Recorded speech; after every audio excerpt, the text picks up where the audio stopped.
चांदनी मुताम है। मैं कक्षा 12वीं कला की विद्यार्थी हूँ। शासकीय कन्या उच्चतर माध्यमिक विद्यालय नगरपुर की छात्रा हूँ। मैं आप सभी के समक्ष एक ऐसी वीरांगना की कहानी प्रस्तुत करने जा रही हूँ जिनका नाम है रानी लक्ष्मीबाई।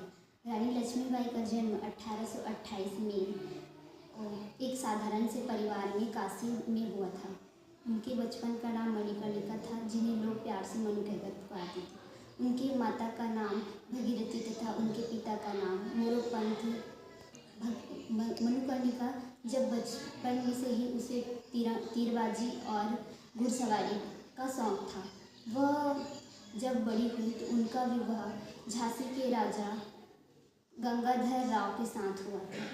गंगाधर राव की मृत्यु के पश्चात मनु ने एक पुत्र का नाम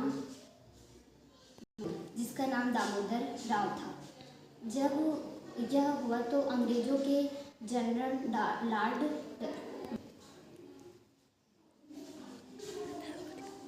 लॉर्ड डलहौजी ने अपनी लिप्स नीति के तहत उनके द्वारा गोद लिए हुए पुत्र को उत्तराधिकारी न मानने का बात रखा और झांसी पर अपना अधिकार करने की चेष्टा की। तो रानी लक्ष्मीबाई ने साफ साफ कहा कि मैं यह झांसी नहीं दूंगी।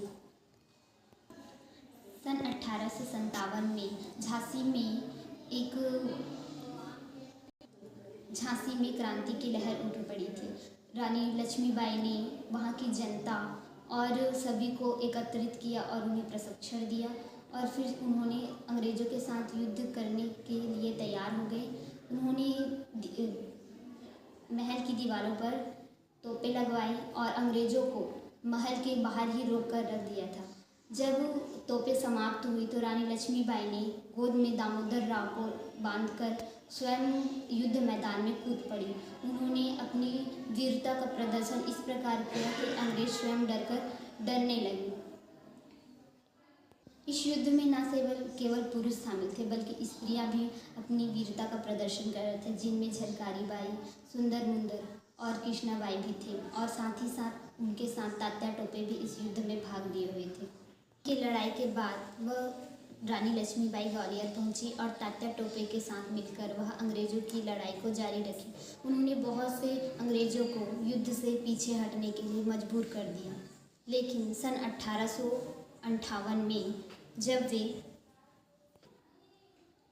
18 जून सन 1858 को ग्वालियर के टोका की सराय में वह घोड़े पर सवार होकर वीरता से लड़ी, जब तक कि वह गंभीर रूप से घायल ना हुई। उनका अंतिम बोल था कि मैं अंग्रेज़ों के हाथ ना आऊं। यही कहकर वह अमर हो गई। आज भी भारत के सभी दिलों में वह इस तरह बसी हुई हैं। उनका शहीद होना हमारी स्वतंत्रता के लिए बहुत ही महत्वपूर्ण था। धन्यवाद।